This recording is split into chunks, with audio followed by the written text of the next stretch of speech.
കർത്താവിൻ്റെ അതിവിശുദ്ധ നാമം വാഴ്ത്തപ്പെടുമാറാകട്ടെ. 1 യോഹന്നാൻ്റെ പുസ്തകം 3-ാമത്തെ അധ്യായം 4-ാമത്തെ വാക്യത്തിൽ നാം ഇങ്ങനെ കാണുന്നു: പാപം ചെയ്യുന്നവൻ എല്ലാ അധർമ്മവും ചെയ്യുന്നു, പാപം അധർമ്മം തന്നെ എന്ന് കാണുന്നു. പ്രിയ ദൈവമക്കളെ, പാപം അധർമ്മം തന്നെ എന്ന് വചനം പഠിപ്പിക്കുന്നു. പാപം ചെയ്യുന്ന ഒരു വ്യക്തിക്ക് ഒരിക്കലും താൻ ചെയ്യുന്നത് അരുതാത്ത കാര്യങ്ങളാണ് അല്ലെങ്കിൽ പാപകാര്യങ്ങളാണെന്ന് അവർക്ക് തോന്നുകയേ ഇല്ല. അതിൽ തന്നെ ഒരു ഇൻപം കണ്ടെത്തി അത് തന്നെ വീണ്ടും വീണ്ടും ചെയ്തുകൊണ്ടിരിക്കുകയാണ്.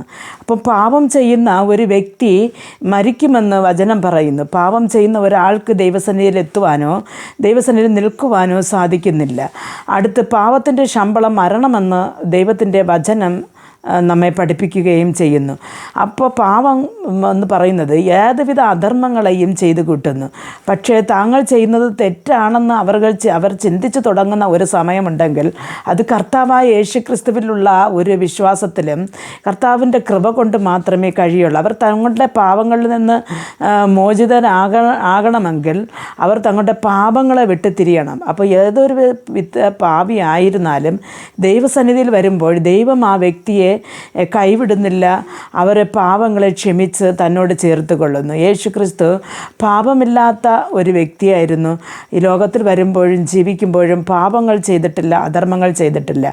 പ്രിയ ദൈവ പൈതലെ, നാം ചെയ്യുന്ന ഓരോ കാര്യങ്ങളും ദൈവസന്നിധിയിൽ അരുതാത്തതാണ് എന്ന് നാം മനസ്സിലാക്കുമ്പോൾ അത് വിട്ടുവിലകി ദൈവത്തിലേക്ക് തിരിഞ്ഞു വരണം. അല്ലെങ്കിൽ പാപം ചെയ്യുന്നവൻ ഒരു നാൾ മരിച്ചു പോകുമെന്ന് പറഞ്ഞാൽ ഈ ലോക മരണമല്ല, അതിനെക്കുറിച്ച് പറയുന്നത് നമ്മുടെ ആത്മാവിൻ്റെ മരണം. നാം കുറേ വർഷം നമ്മൾ ഈ ലോകത്ത് വിട്ട് ജീവിച്ചാലും നമ്മൾ എണ്ണിത്തീർക്കാൻ പറ്റാത്ത കോടി കോടി വർഷങ്ങൾ നാം സ്വർഗത്തിലോ നരകത്തിലോ കഴിച്ചു കൂട്ടണം.